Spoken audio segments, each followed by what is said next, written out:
मोदी जी को अपील करने से पहले जो जनता से उन्होंने अपील की है उस पर खुद भी अमल करना चाहिए।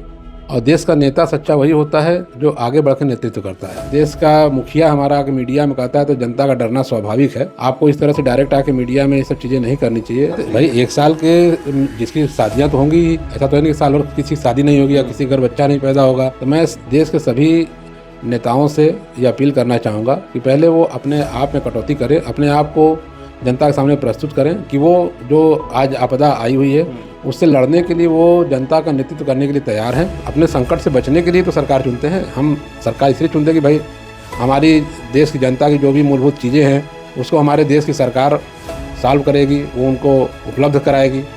ना कि बार बार ये रिक्वेस्ट करना कि यहाँ मत जाइए, वहाँ मत जाइए, तो ये मत खाइए, तो वो मत खाइए, तो ऐसे मत करिए, वैसे मत करिए। पहले उस चीज़ को खुद फॉलो करना चाहिए जो आप जनता से निवेदन कर रहे हैं कि देश विदेश मत जाइए या पेट्रोल डीजल का उपयोग कम करिए। खुद पहले अपना विदेश दौरा कम करें और फ्लीट की संख्या कम करें, ताकि जो पेट्रोल डीजल का बचाव हो सकता है जनता करे तो उनको भी अपनी तरफ से कटौती करनी चाहिए। ये निश्चित रूप से भय का माहौल आज है जनता के बीच में, लोगों के दिमाग में है कि आगे क्या होगा, पेट्रोल मिलेगा नहीं मिलेगा, डीजल मिलेगा नहीं मिलेगा, सोना और महंगा हो जाएगा। तो ऐसी बातें होने से जनता क्या करती है, जिसको नहीं भी ज़रूरत होती है वो खरीद के पहले से स्टोर करने लगता है।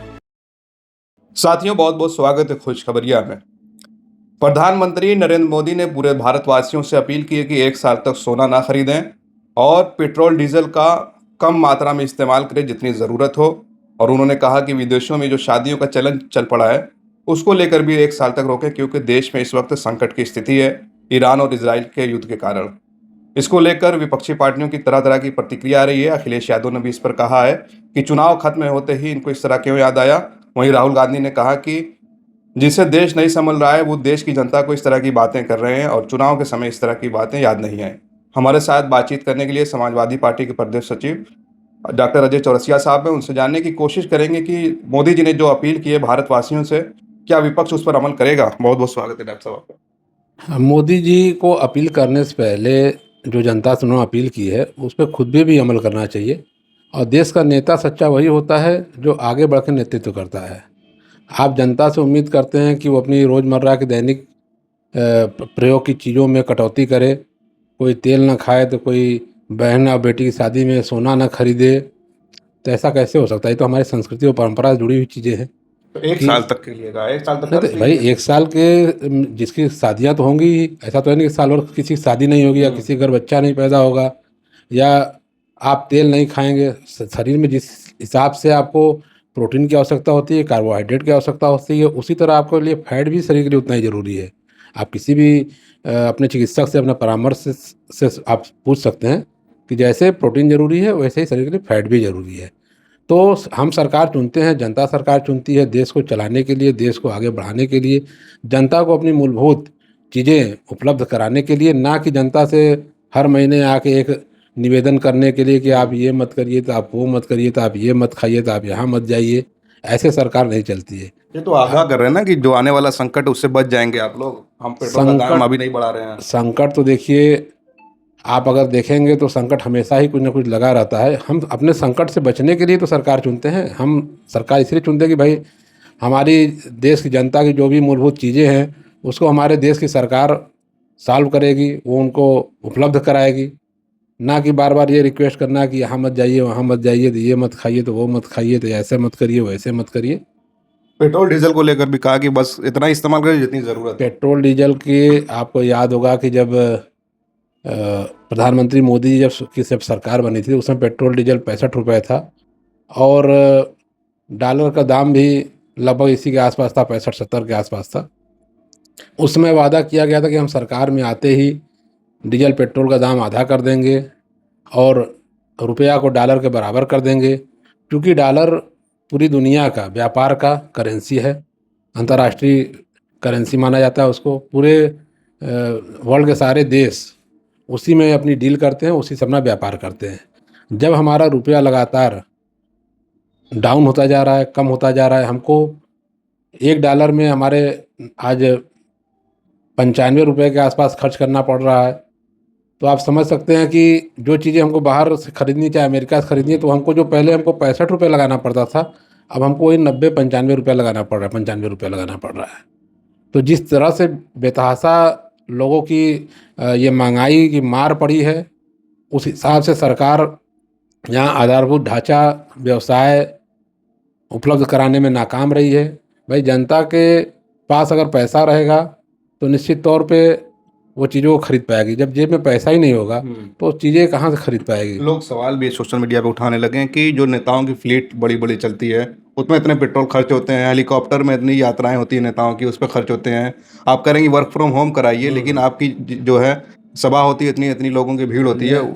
हमने शुरू में ही आपसे कहा कि पहले उस चीज़ को खुद फॉलो करना चाहिए जो आप जनता से निवेदन कर रहे हैं कि देश विदेश मत जाइए या पेट्रोल डीजल का उपयोग कम करिए। तो मैं इस देश के सभी नेताओं से ये अपील करना चाहूँगा कि पहले वो अपने आप में कटौती करें, अपने आप को जनता के सामने प्रस्तुत करें कि वो जो आज आपदा आई हुई है उससे लड़ने के लिए वो जनता का नेतृत्व करने के लिए तैयार हैं। और वो खुद पहले अपना विदेश दौरा कम करें और फ्लीट की संख्या कम करें, ताकि जो पेट्रोल डीजल का बचाव हो सकता है जनता करे तो उनको भी अपनी तरफ से कटौती करनी चाहिए।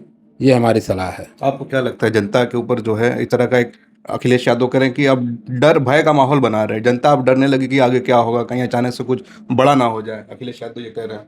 देखिए कोरोना के समय भी ऐसे ही हुआ था कि आपको याद होगा कि पहले 24 घंटे के लिए वो किया गया था, उसके बाद फिर लंबा लॉकडाउन लगा। तो इस तरह से अगर कोई बातें देश का मुखिया हमारा आके मीडिया में कहता है तो जनता का डरना स्वाभाविक है। आपको इस तरह से डायरेक्ट आके मीडिया में ये सब चीज़ें नहीं करनी चाहिए। और जो भी चीज़ें हैं, अगर कोई समस्या आई है तो पूरा देश हमेशा एकजुट रहा है, चाहे वो भारत पाकिस्तान युद्ध रहा हो, चाहे चाइना से युद्ध रहा हो, चाहे कोविड जैसी समस्या रही हो, कोई भी अंतर्राष्ट्रीय समस्या आई है तो वहाँ पे सारे देश, सारे विपक्षी दल, जिसकी भी सरकार रही है उसके साथ खड़े रहे। तो आगे भी देश की जनता अपने देश के साथ खड़ी रहेगी, ये हमको पूरा विश्वास है। एक आखिरी सवाल कि आप ही के गठबंधन के साथी राहुल गांधी भी कह रहे हैं कि देश इनसे संभल नहीं रहा है, इसलिए अब जनता के ऊपर हर चीज़ें डाल दे रहे हैं। अब ये राहुल गांधी जी का अपना सोच है, और चूंकि हम अपने नेता की बात को हम मानते हैं, हमारे नेता ने जो कहा है कि भाई इस तरह से सार्वजनिक रूप से आके बोल रहे हैं तो भय का माहौल बन रहा है, तो ये निश्चित रूप से भय का माहौल आज है जनता के बीच में, लोगों के दिमाग में है कि आगे क्या होगा, पेट्रोल मिलेगा नहीं मिलेगा, डीजल मिलेगा नहीं मिलेगा, सोना और महंगा हो जाएगा। तो ऐसी बातें होने से जनता क्या करती है, जिसको नहीं भी ज़रूरत होती है वो खरीद के पहले से स्टोर करने लगता है। हमने भी देखा पिछले महीने जब ये खबर आई कि हॉर्मुज से जहाज़ नहीं आ रहे हैं, डीजल पेट्रोल नहीं आ रही है, तो लोग खरीद के अपने अपने घरों में रखने लगे, ट्रक वाले या जो भी और व्यवसाय वाले जिनके जनरेटर हैं जिनके पास, तो सभी लोग स्टोर करने लगे।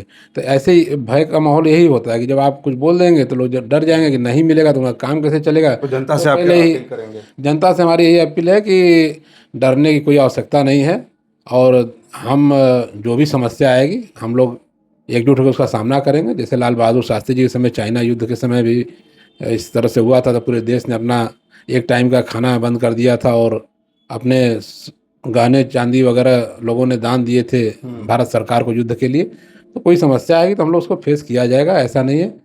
लेकिन ये चीज़ कि पहले से अगर दिमाग में डाली जाएगी सरकार की तरफ से, तो मेरा मानना है कि गलत है, और जनता को इन सब चीज़ों पे ध्यान नहीं देना चाहिए, ना डरना चाहिए। चलिए, बहुत बहुत धन्यवाद हमसे बातचीत करने के लिए। हम बातचीत कर रहे थे समाजवादी पार्टी के प्रदेश सचिव डॉक्टर अरजी चौरसिया साहब से। जिस तरह से प्रधानमंत्री नरेंद्र मोदी ने कल पूरे भारतवासियों से अपील की है, अखिलेश यादव ने लेकर उस पर तंज कसा है। डॉक्टर अरजी चौरसिया ने तमाम सवालों का बेबाकी से जवाब दिया। इनकी बातों से आप कितना सहमत हैं, अपनी राय जरूर कमेंट करें। आप देख रहे थे खोज खबरिया, बनारस से मैं उबैद, बहुत बहुत शुक्रिया।